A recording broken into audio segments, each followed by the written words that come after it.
in tight.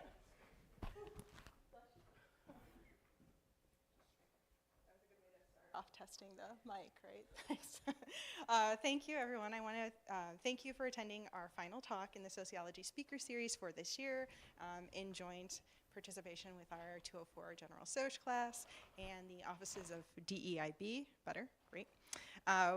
We collaborated to bring Dr. Janning to campus this term, so I'm very grateful that people were able to attend. Please join me in welcoming Dr. Janning. Michelle Janning, Professor of Sociology, and Raymond Elise Gibson DeBerg, Chair of Social Sciences at Whitman College. Her research examines the intersections of designs, objects, and building environments with social roles, relationships, and inequalities. Her forthcoming book, Investing in Enchantment, Memory, Market, and Family Vacation Home. She's also the author of A Guide to Socially Informed Research for Architects and Designers, and Love Letters, Saving Romance in the Digital Age. Janning's qualitative and quantitative research centers on families, workplaces, neighborhoods, and education systems. She is featured in prominent news outlets and serves as an applied sociologist in a variety of consulting roles and is a frequent public speaker. So thank you so much for joining us, and I'm going to go ahead and turn it over to Dr. Janning. Thank you. Thank you, and good morning. Can you hear me okay? Okay. And feel free, by the way, I kind of want to think of this like a classroom. It is a classroom. It feels quite formal. As somebody who studies how furniture changes our social behaviors, these rows and the formality of it make it feel a little class-like. Fine, but that doesn't mean that you can't get up and go get some more food. It won't feel like you're interrupting something, so just feel comfortable is my question, or my request. And feel free to call me Michelle as well. Thank you, Professor Puentes and Professor Gowdy, for inviting me. I've known these two for a while, and so this also serves as a really wonderful reunion with friends. So I'm grateful to that effort for putting this together. And for those of you that haven't taken classes with them, you need to do that because they're brilliant sociologists and have good ideas and good research going on behind the scenes that you should ask them about. And take sociology this fall also. So I'm at Whitman College, which is just an hour and a half away. I had a really nice drive in my tiny, tiny rental car. And thankfully the weather was good on the drive. And I also want to just say that if you have questions, and this is also true for the people online, if you have questions after today, my last slide will have my contact information, as will your professors, if you want to follow up with questions after today. My hope is that some of the things I present will be, hey, here's some data on a cool topic, and I hope it brings up stories in your mind about your own experience. That's always the most fun and I think gratifying part of sociology is the concepts and the data connect to the stories that we have in our everyday lives. Okay, so the presentation I'm going to give today, I'm going to give a little bit of a background of who I am and the kind of research I do, highlighting a couple of the titles that Professor Puentes had introduced, and then dive into 3 research studies I've done, one really quickly, one a little bit more in depth that I think some of you who are in the class have read, and one from a long time ago that I'm intrigued to have us do an exercise to see how we might update it and adapt it. How many of you are in the social class that meets right now anyway? Several of you, not everybody. Okay, and how many of you who are not in the class have taken Soc before? Okay, great. So we've got a few people who maybe are new to sociology, which would suggest that offering a brief introduction of what it is might not be a bad idea, but I'm not going to go too in depth with it. And as I talk about my research, you'll sort of hear how the social realities of our world might play out. So a little bit about me. The titles that you referenced, most of them are up here. I study the intersections of our physical and digital world, including furniture, including your phones, including your buildings, and how they intersect with our social roles and relationships, and often inequalities. Sometimes the way we arrange our spaces can actually make people have more and less access to them, right? So for example, if somebody walked in late, they might feel like they're interrupting something, right? Because there's a sort of program going on here. And there might be some weird feelings of embarrassment or shame or not, and questions about authority. And so the way furniture is arranged can even affect that.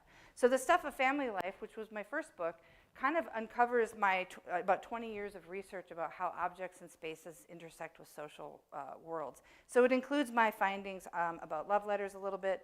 I've studied how children whose parents have split up and who spend time in two homes might use those spaces differently to signify their level of attachment and connection with two different parents in two different spaces. I've studied college student conceptions of home, which we'll talk about today.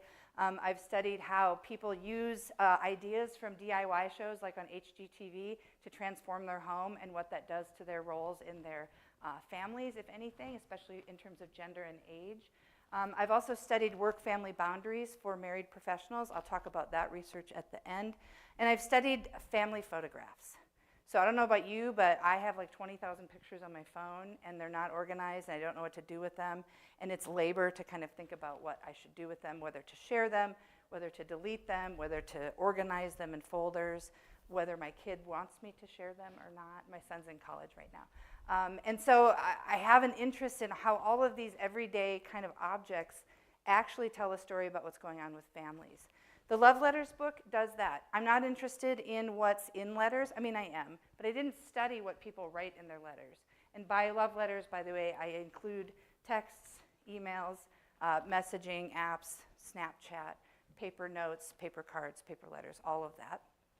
I'm not as interested in what people write in them, but in what they do with them. Do they save them? Do they store them? Do they burn them? Do they lose them? Do they revisit them? And things like that. So that's what that book is about, looking at whether the digital versus paper format of something makes somebody feel differently about its meaning as something to save, share, or get rid of. The Socially Informed Research book is basically a methods textbook. So for those of you that are social scientists and you're interested in architecture or design, this book would help you kind of walk through, okay, if, let's say I'm going to redesign this building, redesign Ackerman, and I need to make sure that I meet the needs of various stakeholders who are going to be using this building. Turns out social science methods are particularly useful for gathering that input and implementing it into a design process, which is what that book instructs people how to do. And then the book that's coming out this year, I ran out of studying first homes for people, so now I study second homes for people. I'm interested in Airbnb and the sharing economy and whether people who have a second property that their family maybe doesn't use, like a rural Eastern Oregon cabin. I actually have an interviewee who that's their story. Whether the kids or grandkids want to use that cabin or not, what to do with it, should we rent it out on Airbnb? Those are dilemmas about family boundaries, about the sharing economy, about who gets to have a vacation self, which of course brings up issues of social inequalities, and whether neighborhoods and communities where these dwellings reside find that they want them in their neighborhood or not. So that's just a little bit of an overview. So if any of those topics intrigue you in the Q&A, I'd be happy to share more about that.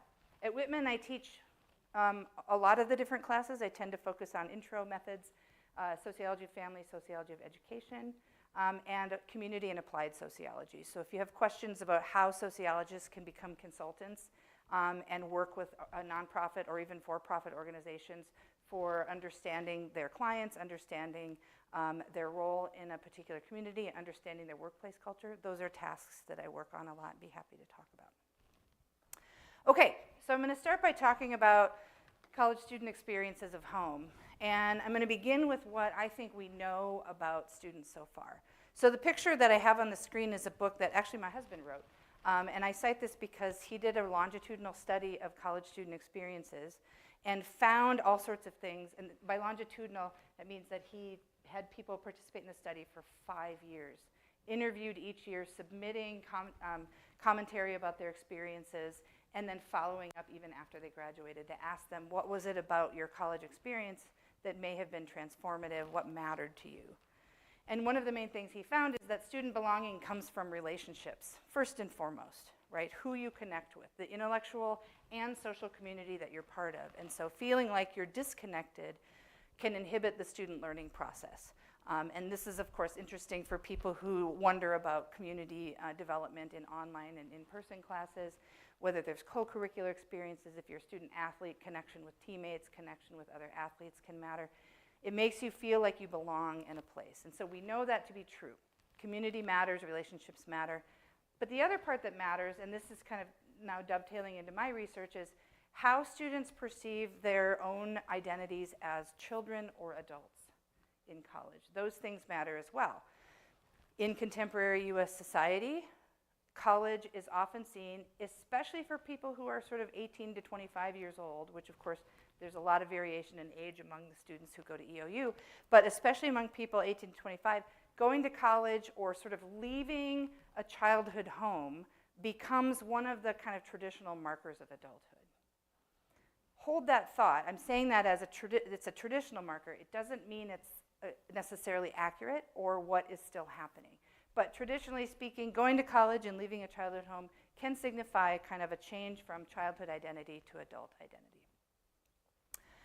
I'm a sociologist, so a little bit about that. We understand our world to be, to a great extent, influenced by how we perceive things, our interactional processes and the meanings we attach to them, and larger social structures that either allow or constrain us to go about our lives and fulfill our wishes. So if we understand transitions to adulthood as sociologists, we have to situate that as a historical entity, and we have to situate it as a structural outcome. So if I was to ask you today, what would be the ingredients, and you don't have to answer this, but what would be the ingredients for me to say, okay, what is an adult? And maybe we would list a handful of those. If I go back 50 years and I ask the same question, I might get different answers, right? And so historically, the definition of who counts as an adult changes over time. Sure, we've got the legal voting age, it's 18, or a drinking age, these kind of governmental, legislative kinds of things. But even those have changed over time. I went to high school in Minnesota in the 1980s, and we were all very disappointed as children when they changed the drinking age from 18 to 21, and then my brothers would just like go to Wisconsin to get a beer sometimes, right? So it even changes more recently than maybe we think it does. So if you think about what does it mean to be a child, what does it mean to be an adult, a sociologist will always say it has to be situated in the social and historical context in which people are defining it. This matters because COVID disrupted a lot of definitions. Maybe temporarily, maybe not, and I think we're still puzzling over that. So just keeping that sociological view in mind. Home is a topic that I study quite a lot, and I think it's really interesting sociologically. It's not just a building or a dwelling or a place that has a roof. Of course, there are social researchers focusing on conceptions of home in terms of being unhoused, not having a home, conceptions of home as sort of a feeling of homeland, which of course our global conversation right now definitely is bringing up what that means. So home is very sociologically interesting. In my research, I do tend to focus on kind of residences and domestic and kind of family-oriented homes, but I also look at college student experiences. So there's a British author, Kenyon, who found that college student conceptions of home can be broken into 4 different types of home. If you think about this for your own experience, if you're a student, and actually even if you're not a student, thinking about what does it mean to have a home, Kenyon identified the physical home. Okay, so there's like a building and a door maybe, or maybe there's not. There's a temporal home, meaning there's a time in which you spend at home, or you're at home versus not at home at certain times of day or certain parts of your life. There's a personal home.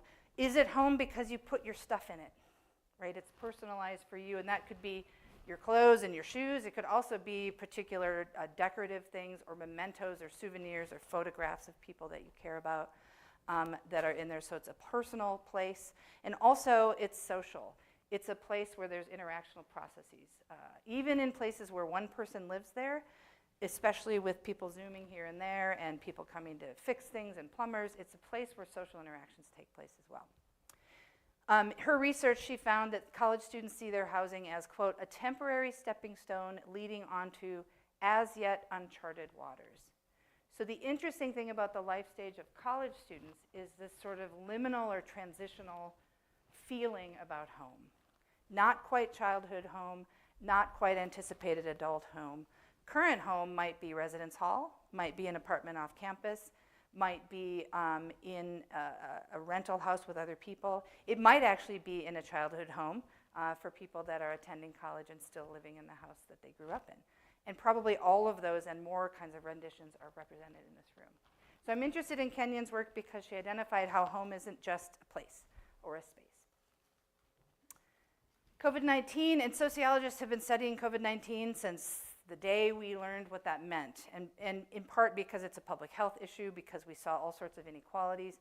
It's the case that sociologists are very interested in epidemiology and the ways in which information and other things spread. So virus transmission and reaction to state and governmental policy matters. We've been studying it for a long time, and we know that COVID-19 research by all sorts of scholars showed shifting conceptions of transitions to adulthood. And that's what my research gets at. It showed exacerbated mental health challenges and social inequality related to jobs, health, and digital resources. So probably if I asked everybody in this room, did COVID-19 affect any part of your life? I would guess the answer is yes. We would see a huge variation in how and where it affected you, whether it seemed like it changed something forever for you, or whether it seemed like it was a blip in a trajectory that was already happening. That's what we're still trying to figure out as scholars, and that I want you to keep working on as you keep thinking about sociology. Okay, so a brief introduction to the research I did in 2017 with a student whose name is Maya Volk. We were interested in college student conceptions of home, and it was published in a journal called Children's Geographies. So the name of the journal kind of gives a clue about what we were wondering about. We thought, what do students think about when they think about home? Do they think about their childhood memories? That's where their stuffed animals are. Do they think about their parents or guardians? Do they think about where they live right now with their friends and their roommates or their partners? Do they think about a future home that they might have after they're done? And the students that we ended up talking with, and this was a survey, were all 18 to 25-year-olds living in a residential college, and which, by the way, is located in the Northwest. I wonder which college that was. Okay, so we ended up asking people in a survey, what do you think of as home? And we looked at childhood home, we looked at the first residence experience on campus, and then moving off campus, and then the future anticipated home. I did the thing that you shouldn't do, which is put a lot of words on the slide. I did this because I'm going to read this, and then if you want to read and listen at the same time, it can help some people's learning. So the main finding here is that if you add an off-campus home to the analysis, which people had not done before, it complicates the notion that all college living experiences are monolithic in terms of their likelihood to contain home-like elements.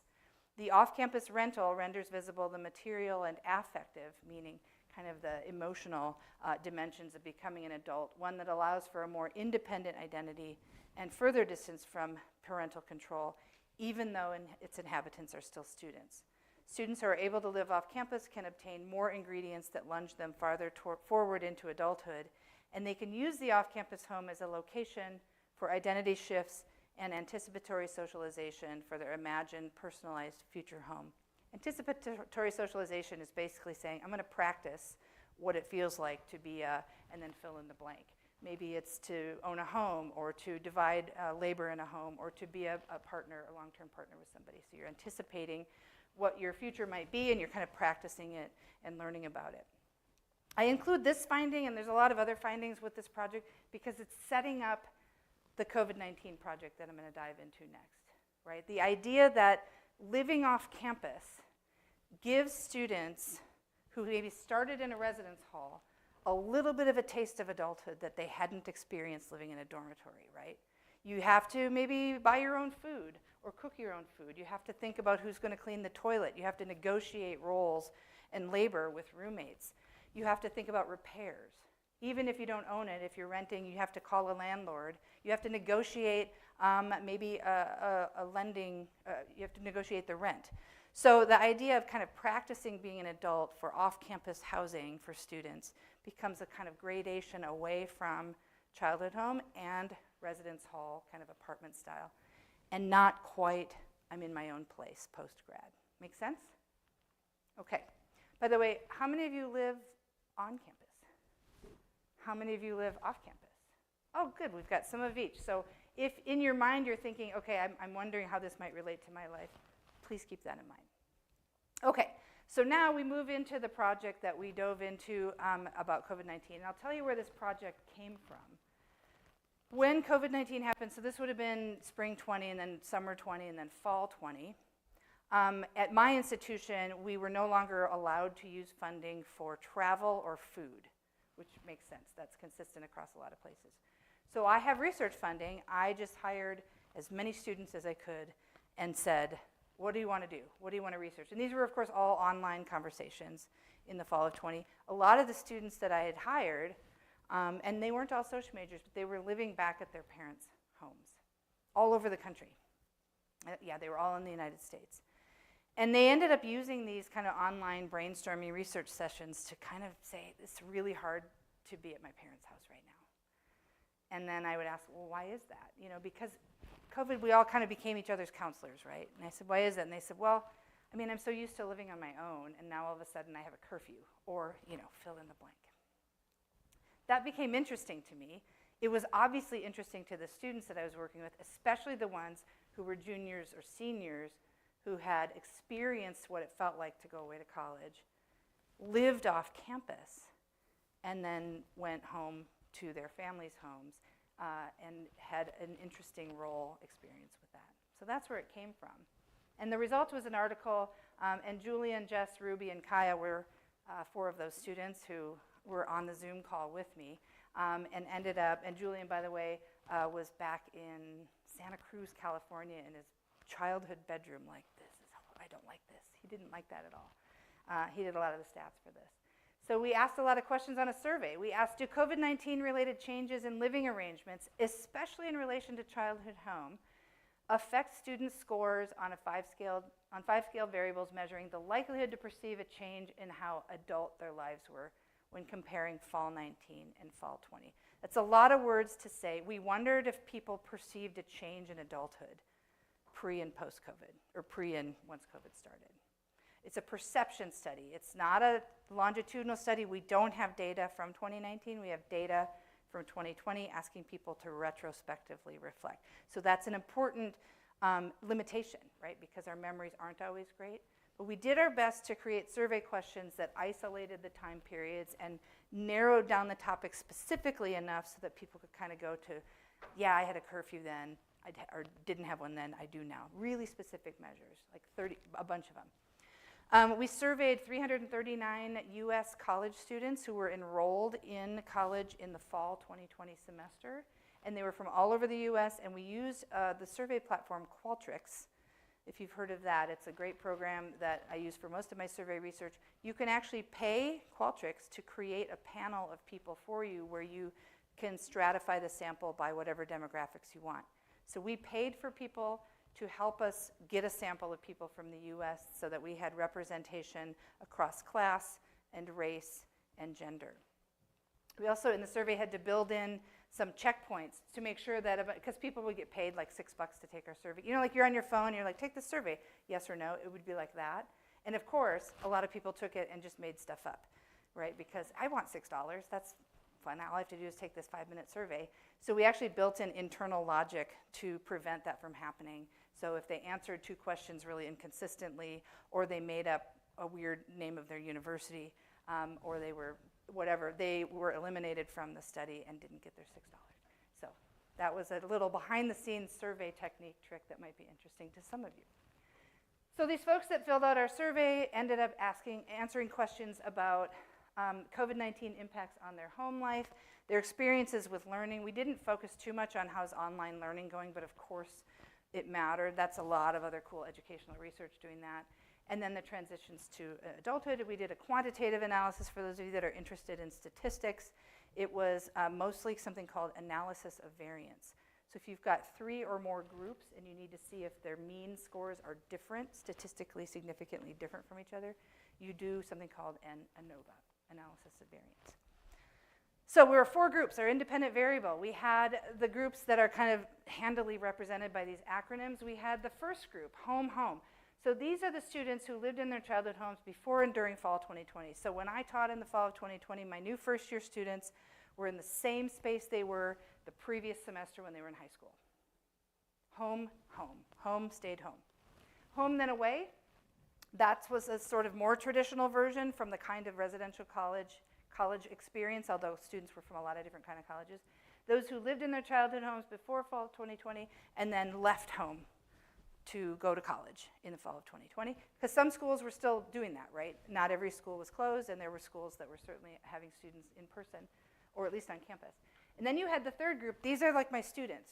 They had gone away, they had lived off campus, they had done sort of adult things, and then they moved back home with their families in the fall of 2020, and then those who lived away from their childhood home before and during fall 2020. So for non-traditional students, by the way, the first and the fourth category would have been the more common one. They were already away from their childhood home, they already had an apartment, maybe they had children.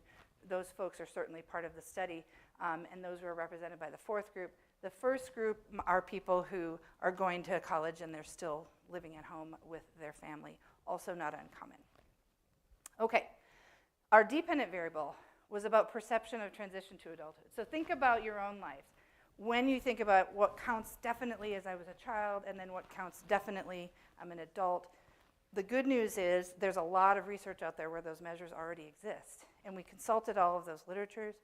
A lot of psychologists have studied this. Tons of measures that exist out there, but we also had a kind of focus group amongst ourselves with the students.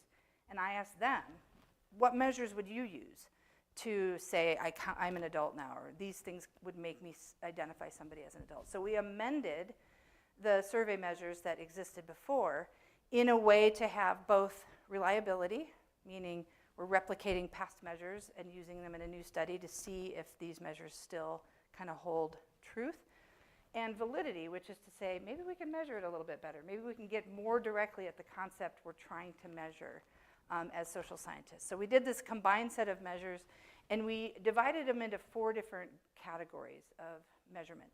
1, autonomy. Do you feel like you're autonomous? Do you feel like you have control over your life, right? You get to make your own decisions. That's autonomy, right? We asked questions about that. Financial independence. Do you pay for your own stuff? Do you have a budget? Those kinds of things. Responsibility. Do you care for other people? We actually asked about pets, right? Do you have a pet and care for that pet? And that also included, by the way, do you wash your own clothes? Do you run errands? The sort of household division of labor stuff would fall under that. And then identity. Do you think of yourself as an adult? So if you got this survey, you would have been asked like 35 different questions about how much did you have this happen to you in the fall of 2019? How much did you have this happen to you in the fall of 2020? And then we compared the two. Our key finding, remember there were 4 groups: home, home, home then away, the kind of traditional students, the away then home, my pissed off students, and then the ones who were away and stayed away, is the middle 2 groups that were the most interesting. The ones who had gone away and then come back home actually had the greatest perceived change in adulthood, meaning downward, less adult, compared to those who had been at home, compared to those who had been at home and away. Sorry, let me repeat that. Those who had been at home and then went away had the greatest perceived change in adulthood going up compared to the ones who had been away and left home. So let me say that again. The ones who were younger, who started college in the fall of 2020, and previously they were in their childhood home, felt like they had gained a ton of adulthood scores from movements from 2019 to 2020. The ones who had already been away, who were older and who had experienced adulthood, and were presumably already would score higher on these adulthood measures, their sort of transition went downward, and they had a lot less feelings of adulthood, even though they had experienced a lot of these measures as older students. And here's one of the things that we focused on. We're like, okay, well, how do we interpret this? Because we didn't have we did a sort of inductive approach. We didn't have a hypothesis. We wondered, based on my students' experience, but we didn't have a hypothesis. So then we had this data, and we thought, how can we interpret this? And we borrowed from social psychology and looked at social comparison theory and temporal comparison theory. And what these basically say is, if I was to ask you, how you doing today? How you doing today? Good. And if I was wondering how you're doing today and your answer was good because yesterday was crappy, that's temporal comparison theory, right? Today compared to a long time ago or yesterday or a different time period is better or worse. You're comparing time periods. Make sense? Or if I was to ask you how you doing today and you said, I'm doing way better than my table mate here, that's social comparison, right? You're comparing your experience to what you think other people are experiencing, or maybe even what you think other people expect to be experiencing. So when we all are assessing how we're doing, it's never an isolated kind of vacuum moment. We're like, well, I mean, unless you're just sort of flippantly like, fine, and you're done and move on. But if somebody was to ask me you asked me this morning, how am I doing? I'm like, well, good. And my answer was, okay, well, compared to yesterday, I'm good, because today I get to see my friends. I wasn't bad yesterday, but I would say today is a better day. Or if I was to say, if you were to ask how I'm doing, I would say, well, I'm on sabbatical, and all my colleagues currently are grading a lot of tests and papers, so I'm doing great. That's a social comparison. Does that make sense, how I'm using those terms from decades ago? Okay, so how we use this theoretical framework to interpret our data was basically, I'm going to do this thing again, to say there's something going on with how people are making comparisons. What the survey data in our study reveal is that temporal comparison not only consists of assessing one's current situation with a past one, today versus yesterday, it may also consist of assessing one's current situation with an imagined current situation that would signify a preferred temporal trajectory and preferred spatial transition. I'm not doing great because I thought right now I'd still be living off campus compared to 2 years ago, right? So it's an imagined one, a disappointment of not achieving that temporal transition, moving from childhood toward adulthood over time and in spaces that move away from a childhood home and not the other way around. And then other scholars had done similar research who revealed that, quote, delay in family-related transitions interferes with adult identity formation and fosters feelings of being off time in acquiring markers of adulthood. Thus, those who perceive themselves as late with respect to family-related markers have difficulty thinking of themselves as adults. Now, what this isn't saying is that there are for sure always automatically universal adult markers, right? We know from a lot of important scholarship that whether people achieve these markers varies across race, socioeconomic status, geographic region, age, family, institutional kinds of things. So we know that it's not necessarily a linear process. We know that it varies by group, and that to posit that there's like 30 specific ingredients attached to what counts to be an adult might actually feel like it excludes people, right? So what we wanted our study to do was use those and then maybe use COVID as a way to disrupt our notions about how it always has to be one particular way. Maybe it's disappointing, maybe it's not, but it definitely points out that there's a social piece to how we understand whether we've achieved something or not. And that comparison can be affected by COVID. It can also be affected by other structural conditions. Okay. Moving to the third piece. And this is where I'm going to introduce it, and then we'll have a little worksheet. And are we doing okay for time if we do like 10 more minutes? Is that cool? Okay. So I'm interested, now that we've talked about conceptions of home, we understand that there are traditional markers of adulthood, and maybe they're good and maybe they're bad, and COVID probably mattered, and people just want to grow up. I want to talk now about your experiences and how you might think about boundaries, social boundaries. So if you think about the past research I've cited, there's spatial boundaries. Are you in a childhood home or not? Are you in a residence hall or an off-campus house? There's geographic boundaries. There are also temporal boundaries. Are you a child or are you an adult, or are you kind of in this liminal space between? This section is about something that I'll call life realm boundaries. You don't have to fill it out yet. In fact, if I could have you turn it over, that would be great so that you're not quite distracted. That's okay. It's so fun, I promise. Life realm boundaries would be, do you think of yourself as somebody who likes to have your life chunks kind of compartmentalized? And the chunks in this case might be your personal activities, hobbies, social relationships, things like that. Your paid employment would be a life realm, kind of the work sphere. Maybe your student role. So think about all the hats that you wear. You're students, some of you are athletes, you have other co-curricular things, some of you are employees, some of you might be employers. These are all different kind of life realms or hats that we wear. I'm very interested in whether people blur those or keep them separate and what might matter for that. So this is an exercise in me telling you, here's my past research about this topic, and think about whether what I'm saying aligns with your experience, could even be mapped onto your experience as students or not, and then we'll do the exercise. And for those of you that are not students, who have, kind of offices and homes and things like that that might be a little bit different from the student role, this might be a little bit more directly salient, especially if you work with your partner. Okay.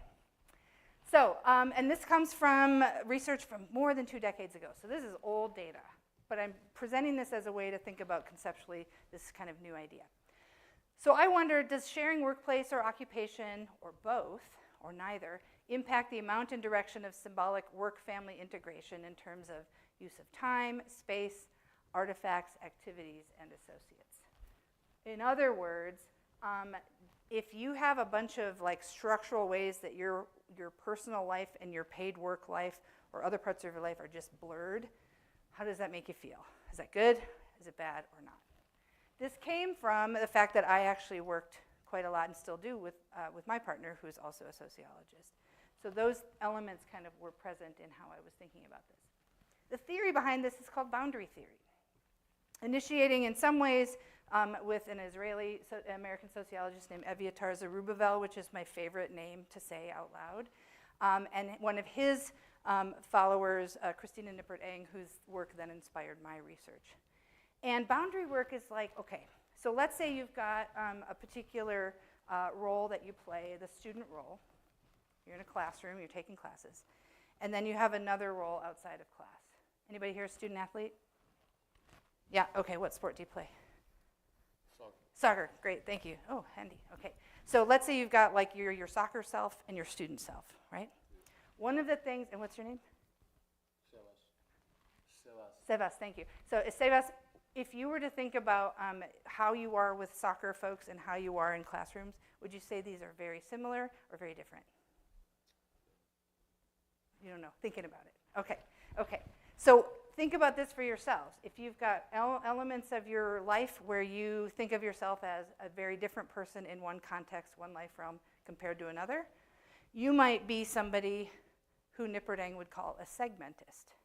Put a big, thick line between my work self and my play self, or my family self and my student self, or my social life and my professional life. Do you hear that? It's a solid line. I'm a segmentist. For you, the boundary work, like the stuff that would take energy if you're a segmentist, would be to cross those realms, right? And so if you were really, really informal with your teammates and really formal in a classroom setting, for all of a sudden your soccer team to implement formal relationship roles would be really hard, right? Or if all of a sudden you had to let your classmates get to know you a little bit better personally and you were kind of private about that, that would be hard. That's your boundary work if you're a segmentist. The other end of the spectrum is if you feel like your persona, your identity, your life, your hats that you wear, you're like the same person no matter what.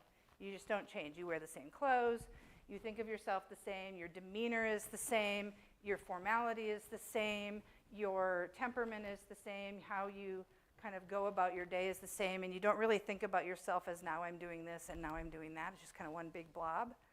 You are an integrationist, according to Nippert-Eng. For you, the boundary work would be if somebody requires you to place a boundary.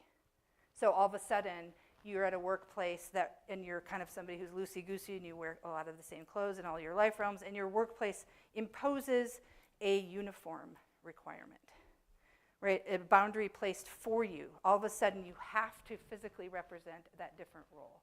If you're an integrationist, that would be hard for you. That would be work. Make sense? Okay, and we'll play with this a little bit more. So this is the theory organizing these particular findings, and I did 52 interviews with folks to assess whether they did more and less of one or the other. I'm going to skip the findings so we can go right to what your experiences are. So let's remind ourselves again of the segmentist and integrationist piece, the boundary work. Think about for a second for yourself. The way I've just described it, segmentists keep that boundary. I wear lots of different hats, and they're different hats. I dress differently. I think about time differently. I color code my calendar to be different life realms. I have a work bag. I have my keychains are separate. You're a segmentist. So think about whether you'd identify yourself that way. Or if you'd identify yourself as I don't really think about that. I'm going to wear what I'm wearing now to everything I do. I don't think of myself as different. I'm the same person. I use the same things. My calendar is a big blob. I don't color code anything, blah, blah, blah. You are an integrationist. So self-assess for a second. Which one do you think you are, or where might you tip? As you think about that, think like a sociologist. How would you measure it? How would you know if you were collecting information from a group of people about who tends to be an integrationist, who tends to be a segmentist? what indicators might you use? Okay, so let's try something. Now you can turn this sheet of paper over. What I've done here is created a kind of a little bit of a beginning stages of a worksheet to do. On the left are statements about what you might do. On the right are statements about sort of different version of what you might do. If you go across each line, choose where you are on the 8 dots going horizontally for each pair of statements. The left statement and the right statement on each line go with each other. Pick a spot of which place you're closest to, comparing each of those two statements, and then do that for the 5 rows that are there. If you're confused, I'm happy to re-explain it. Okay, let's see what we do. Take a minute.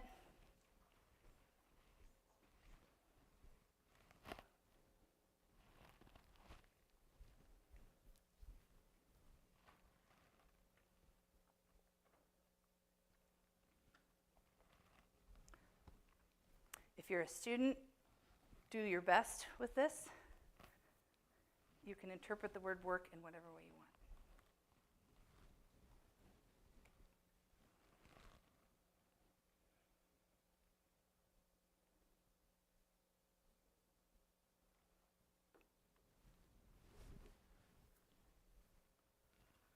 Looks like so as you're finishing, what I'm going to ask you to do next is just kind of hold the paper in front of you and see if it tips one way or the other. Like, are there more dots filled in on your left side or your right side?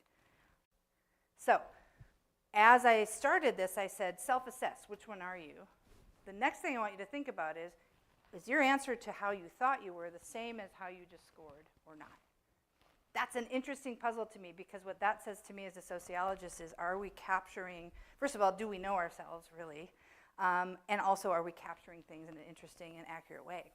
Now, this is just 5 questions, and these get at the big areas that my research had focused on, which is the use of objects, the use of space, the use of activities, the use of time, and the use of, well, people. I think about, like, if you have friends who are also all students or people you work with, that's kind of integrating those together. Okay, so you got your own score. You're thinking about how that compared to how you thought you would score or how you thought you would identify yourself. You've got some, random sociologists here telling you, here's a cool way to measure this. What do we do with all of that? And remember, these are things that were about a study, not about students, and they were data and measures from 2 decades ago. So both of those things are limitations. So here's my question for you. And you can think about this. We'll see if people have ideas. I don't have an answer to this. I have ideas, but I want to hear from you. How does the student role change this project, especially since the phrasing of this used the word work, right? And a lot of you probably have paid employment, right? But is that the role you were thinking of, or were you thinking of your academic work, which of course you're not getting paid to do? And what were you thinking of in terms of home or family, right? So these mess with that just a little bit, and how the student role might change this project. Do you have ideas about, when you answered this, thinking about yourself as a student that made this hard to answer? Does anybody have any reaction to that?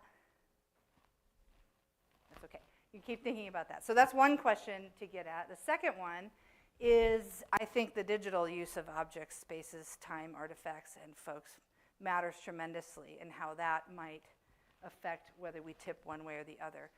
In part because a lot of times we don't have a choice, right? Like, my phone is on that, and it's probably got 17 emails from work right now, and the notifications thing is on.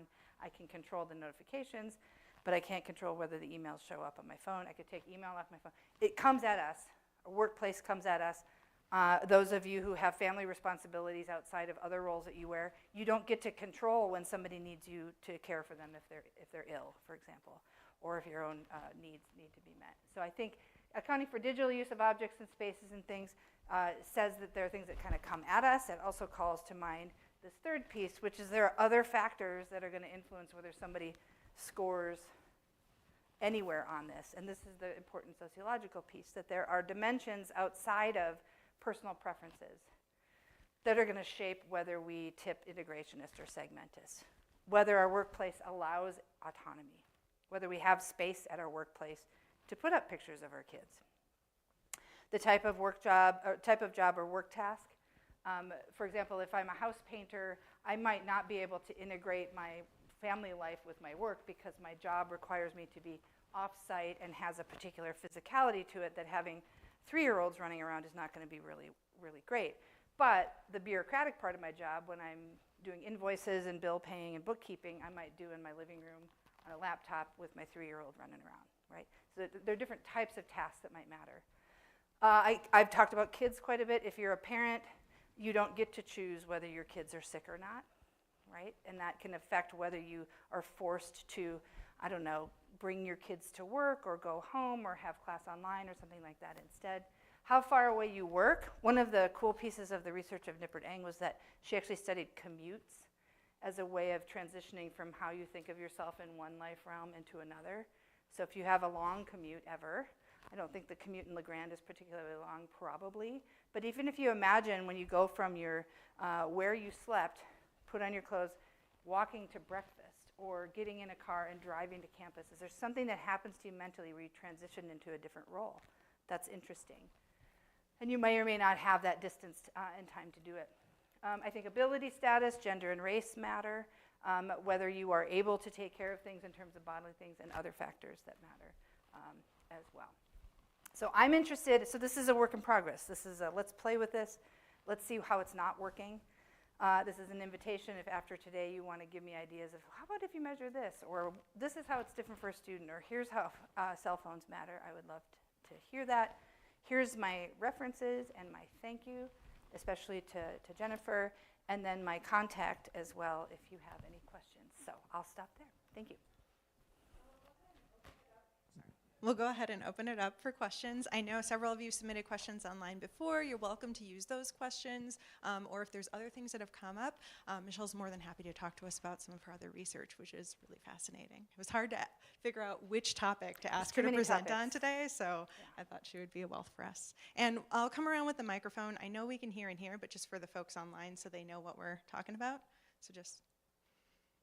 I'm also very happy to field questions that go like this. I have a friend who, and then you ask about your friend, which may or may not be about you. So.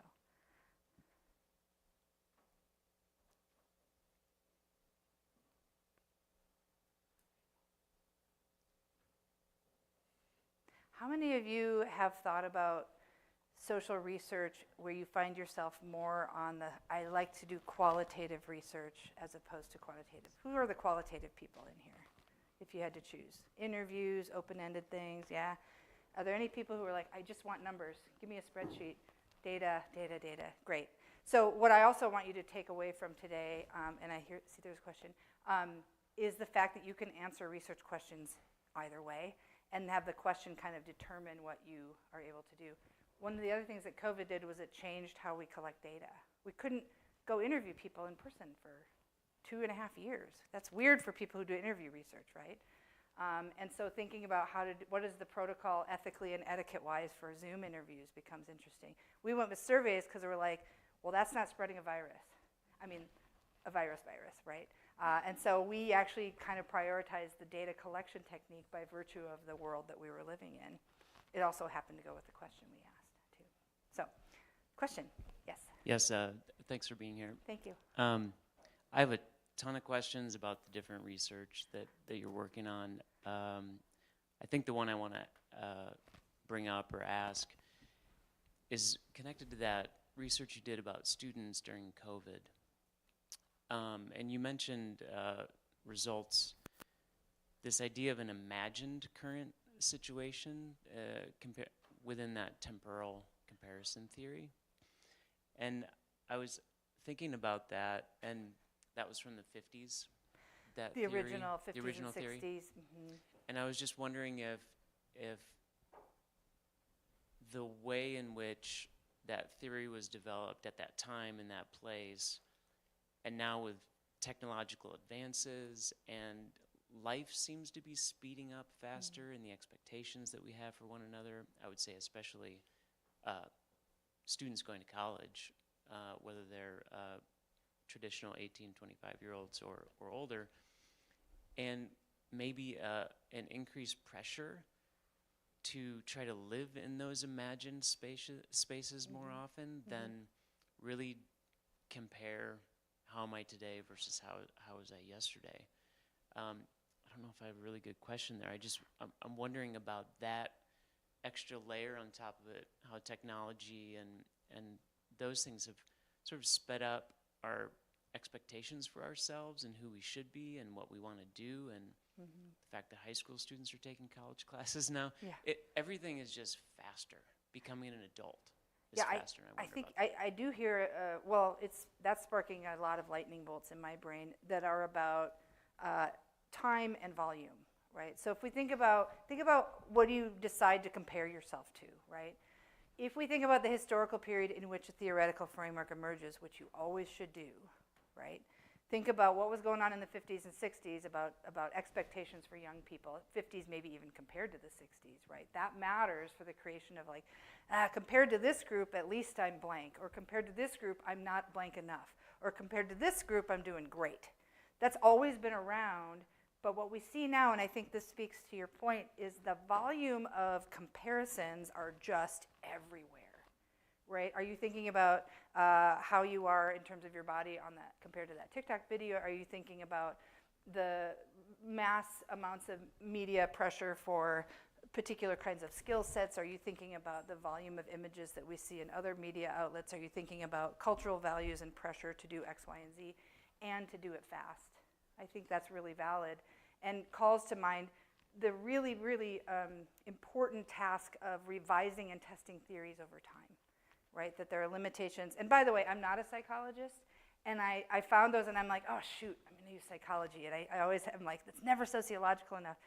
But so I've always sort of started with a criticism of these theoretical frameworks, but then testing them and expanding them and thinking about ways that we can kind of embed them in today's context becomes an important exercise. So I think you're right. I wouldn't say that the kind of pressure to compare yourself is new, but I would say that the number of comparison points and access to those points is exponentially larger than even 20 years ago. Yeah. Thank you for that question.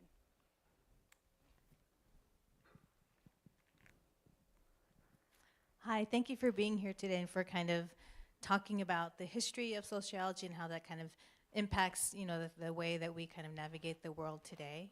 And you've mentioned a few factors that kind of impact gender, socioeconomic status, and others that kind of impact the way we see things and how we engage with things. And I'm curious what your thoughts are around, for those folks who might grow up in different cultures, multiple cultures, maybe in the same community, the same house, and how that might impact how we navigate and how we kind of perceive things. It's a wonderful question. I think, there are actually a few questions in there, right? So the overarching question is, how do different social locations affect how any of this plays out? And the answer is immensely. One of the things that we have done, that I did in all this research, is test for group differences in the first place. Like, do we see variations by race, by class, by gender, by age, and then use particular either quantitative or qualitative techniques to assess that? And in some cases, yes. Gender and class in particular, with the studies that I focused on today.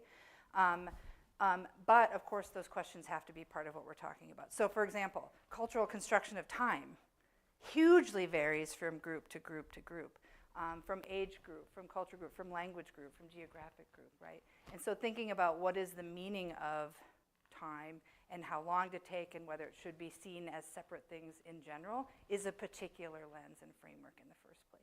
So it might be even the notion of splitting these kind of boundaries or use of boundaries is itself a construction that artificially distinguishes types of people that could be seen as problematic.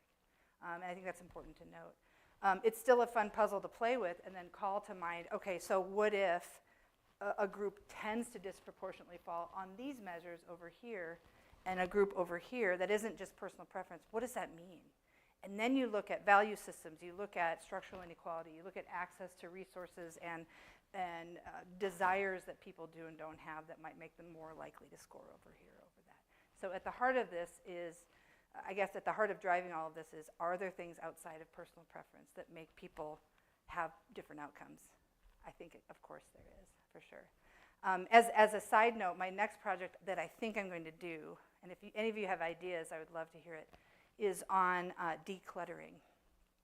And I actually think there's an interesting missing piece of research that I and others would like to do that looked at how the notion of getting rid of stuff might vary for rural families. I'm a rural kid. For indigenous families, for families whose members have recently migrated or immigrated. And I think the notion of what do possessions mean and what values does it suggest that you're supposed to get rid of stuff that may fly in the face of some of those groups is a really important question that I'm hoping to try to uncover. We'll see. We'll see. Also, I need to get rid of a lot of stuff, so maybe it's a good excuse to try it. Did that get at your question? I really appreciate that question. Thank you. And like every sociologist would say, all of these are limited in that way, right? Like you can't get at all that depth with a survey. And even the interviews that I've done lacked some variation across groups that means I can't talk about that in the same way. Other questions? A question I had is kind of connecting both your research on students during the pandemic as well as thinking about like employees across the board, especially with this last bit where you're doing this kind of work home, where is the boundary line? What are some of the implications of what you've seen, what you've researched, thinking about policymakers, educators, how workplaces might respond to this?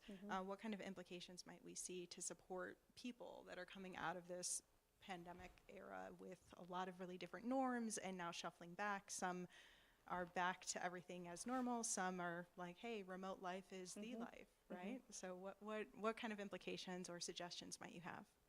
Oh, that's a great question. And there's a lot of really good research out there and journalistic pieces about what did COVID do to how we understand what constitutes a good work life or good work-life balance or boundary or something like that. And you could think about also online learning and in-person learning. The same puzzle is emerging in different bodies of literature, education and economic sociology and work and labor stuff, and family studies to a great extent. And we know things, for example, we know that a lot of people found online learning actually really helpful and online remote work really helpful, especially people who had to take care of other tiny people, right? The sort of access, not that you can multitask as easily necessarily, but the fact that you didn't have to have an hour commute. My brother's partner works an hour from her workplace, and during COVID they moved to all remote. This is in Minneapolis area. And she has a high school student daughter with a lot of special needs medically, and she would be commuting every day, 2 hours in her car. COVID happened, she's all online. Their workplace requires them to be there 1 day a week, and she's like, that's dumb, right? And so she spends 2 hours a day to clock in, go back home, and then be home for her daughter when the school day ends. So she has found online work to be tremendously helpful to balance her role as a parent, right? And you hear lots of stories like that, but you also hear stories of people who feel disconnected from community because online doesn't feel the same as face-to-face. It feels a little bit, an asynchronous adds another element of it. And so you have, for as many people as there are asked these questions, you have a lot of varieties of pleasure or displeasure with these kinds of experiences. I think what I would say, what things like this tell me, and this is my own personal, I love this kind of data, I love these kinds of measures, is I think people getting to know where they are in these kinds of spectrums will help them figure out what work pattern might work best for them, right? Because that's why I asked you to self-assess first. If I was to self-assess this, I would have scored myself differently than what maybe these individual measures might have revealed. So if I have an employer or a boss ask me, do you want to, like, is it okay if we have you, work at home, but we're going to make you wear like a blazer, for your clients, which, by the way, I love blazers, so it'd be fine with me, but I'd have to think about that, and then I'd have to wonder, well, why am I mad at that or not mad at that? Is that just a personality thing? And as a sociologist, I would say, maybe it's not. Maybe it's an age and gender thing. Maybe it's I can afford to think about blazers because I don't have a lot of other needs in my life economically, right? So those are the questions that we're not thinking about that this kind of sets of measures, I think, might allow workplaces to do. Policy would be another step farther. So a little bit of a know thyself, and can we use creative measures to get at how people think of what they want in a way that might actually capture reality a little bit better? That's what I'd say. And can we get some student questions?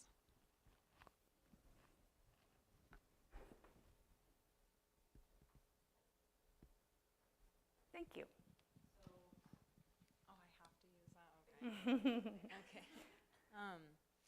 You mentioned like the space and objects like having a lot to do with like our social interactions and perceptions, and then like coming in late, and I walked in late and I did feel a lot different than a normal day because there's new people here, the arrangement's a little different, and I'm like, immediately I was like, man, I felt that. I felt that space and objects and things being a little disarranged kind of changed like the social settings of today. And so, because like you think, how does a lamp affect like a social setting? It seems silly, but it really does. So Yeah, I and don't know if that's necessarily a question. It was just something that came to mind. So I appreciate that, and it makes me think of something I said in one of my books, how sociology is actually a lot like plumbing in a weird way, which is to say you don't think about it until something's wrong or different, right? So, and that's true in all of our lives. And I think about, like, so again, I'm not a psychologist, but think about when you feel embarrassed. What's really happening is you're violating some sort of norm. Even if you walk across this grassy area and nobody's there, if you trip, what do? What's the first thing you do? You look around to see if somebody saw you, right? That's a social interaction, right? To figure out, am I violating some sort of accepted or held belief that might assess what I'm doing as good or bad? And so embarrassment is actually sociologically very interesting. The spreading of information, this sort of seeing if other people see you the way you think you are seen. And change can make us realize that, yeah. So I felt like, for instance, Taylor, right? If this chair would have been open, I would have felt a little bit differently than having to traverse through, and just even that small spatial object like made a difference on how I felt entering the room, which sounds silly, and I'm a big girl, I handled it, it's okay, but it's just like a really good example of how objects, like even just whether or not that chair is open or being used or where it's put at exactly, shapes how we act and feel.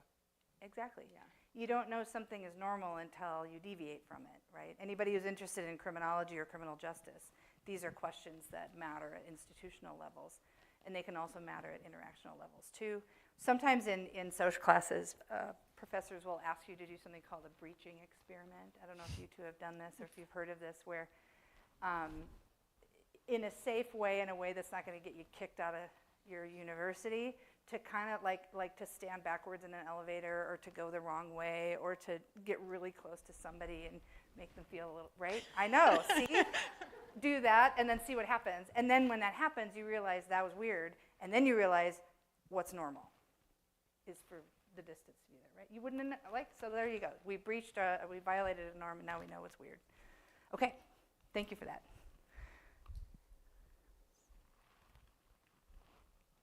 You want to know the interestingest finding from my love letters research? I was just going to ask. Oh, yeah, what was your question going to be? I was just curious about, you said that you looked at why people save the letters, right? So I would assume that people would save like a physical copy over a digital one, but I just wanted to know what you found there. Yeah, and so that was a survey project from about a decade ago, so limitations about that, because 10 years ago, technology was different even than now. But we asked, we could have asked people why. We didn't have a lot of questions about why. We asked a lot of what I call the curatorial practices of love letters. So if you curate something, it means you kind of, like, let's say you run a museum, you decide what to store or display, you decide how to organize it or alphabetize it, what to keep and what to throw away. So you're curating your love letter collection. So we surveyed people and asked them where they were, what format they were. A lot of the younger people save digital ones, right? Because technologically that's just easier and more in line.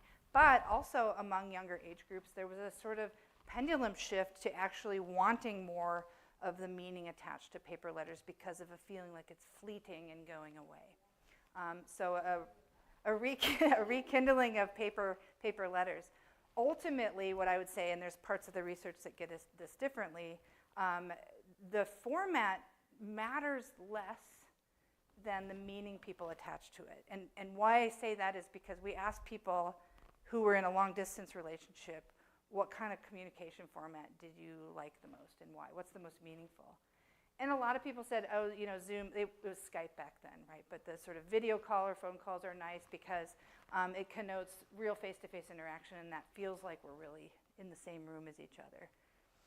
And then there was a group of people that said, if I'm going to be away from my partner, my lover, for a month or 6 months, or military folks or study abroad folks or whatever, telecommuter folks, the paper stuff is really great. Well, why? Well, I know it doesn't feel like everyday life, but it's really special, and it connotes taking time and effort. And that, to me, is meaningful. And then you've got another group who will choose texting and messaging, like you're on your phone, or email. Why is that meaningful? Well, I have an option of both. It feels like everyday life because, like, if my husband and I are in 2 different states or one building away or 1 floor away in our home, we can text each other and it's the same. Or we can decide it to synchronously or asynchronously, or we can have little quick inside jokes, and that's meaningful. So you have visual and auditory communication to express love. Some people like that because it feels real. You have the paper love letters, people like that because it feels special. And you have the texting one, people like that because it feels flexible. I don't feel like I'm in a position to say that any of those people are right or wrong. I am in a position to say that format might matter less than whether you're I need depth and time, or I need quickness, or I need something to feel real. And then the saving and storing part, to me, the most interesting thing there it was probably the gender differences. We asked people to think about their last romantic, we didn't use the word love letter, by the way, in the survey, we used romantic communication. And we asked people to think about what they'd saved, and we found out that women saved just everything more than men, more things and more types of things, and more romantic communications. And so men saved fewer and were less likely to save. But when we asked the question about revisiting love letters, like how do you go look back at it, men revisited their love letters more frequently than women. And so then we had to say, well, why did that happen? Are men more romantic? Are women more romantic? And then we looked at answers to other questions. And one of the questions was, where are these love letters? These were the physical love letters, not digital, this section. And men were more likely to store their love letters, and this came from an answer to an open-ended question that we analyzed. Men were more likely to store theirs on surfaces, like on a desk, on a bulletin board, on a dresser. And women were more likely to store theirs in, under, and behind things, in a drawer, under a bed, behind a dresser. So we were like, okay, well, how do we interpret that? Maybe it's just access, right? If something's in front of your face, you're going to look at it more often. Maybe it's about gendered domestic household labor, who cleans up more, right? And maybe it's about family kinship keeping responsibilities. Women feel more obligated to keep track of family stories, so preserving and saving and making sure they're safe under a bed, in a decorated box, by the way, is what women feel like is their job. We don't know. These were all like, I wonder if that could help us explain it. So gender became an interesting variable. Yes?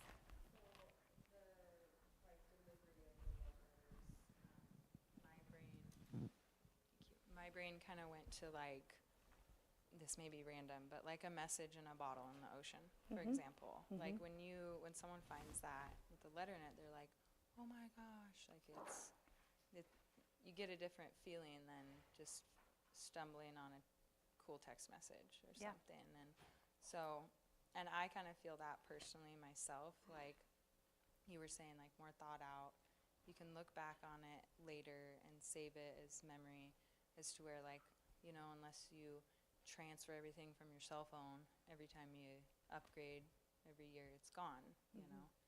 But I just thought that part of it may be kind of interesting. Like I think the delivery of the romance does kind of affect, I don't know, or matter. But It might depend on but the how person. Well, Depends right, on but what I was going to say, it might depend on factors that we're not thinking about. So, for example, when I talk to people who have lost homes because of natural disaster, or military families who've said 3 moves is like a fire, right? You just get rid of stuff. Physical objects take on a whole different meaning. Maybe they become more precious. If I lost all my stuff, I'm going to hold on to what I can. Also, if I lost all my stuff, I might trust digital clouds more to preserve memories because that's not going to be taken away. But if I'm my mom or somebody for whom has had a data breach or might be a little bit less technologically inclined, printing out stuff and saving it physically might feel less scary and precarious.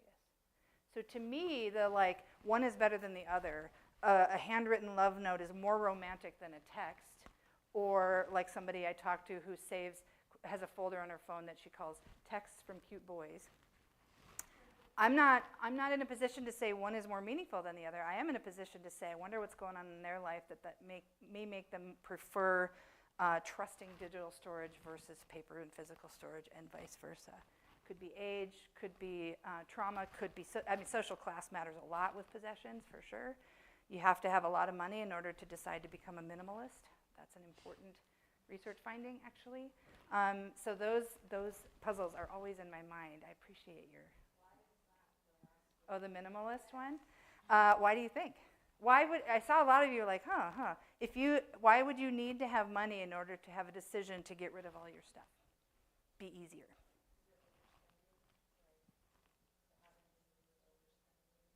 Could? What do you think? Costs a lot to rebuy things if you need them again. Costs a lot to rebuy things, which carries with it the notion of you never know when you're going to need something. This is the rural story that I'm finding in my preliminary stuff. This is my family. You can't get rid of stuff because you might need it. Some of you are like, I think that's my family. And so the idea of just being able to get rid of all your stuff, if you don't have a lot of resources to replenish or just in case or whatever. Also, minimalist furniture is really expensive if you go the aesthetic route. Even IKEA can be expensive. Then you might make a decision based on those things. So those are puzzles that I'm kind of playing with now. Well, I want to thank you so much for traveling to see us, to come share your research with us. And I just want to have a reminder, get some snacks on your way out. Yeah, thank you all. And please write if you have more ideas or questions or tips for the trajectories that I'm starting off on now. Yeah, Thank and you. I think there's a few minutes if anybody wants to talk to Michelle. If you want to chat, I'm going to turn my microphone off.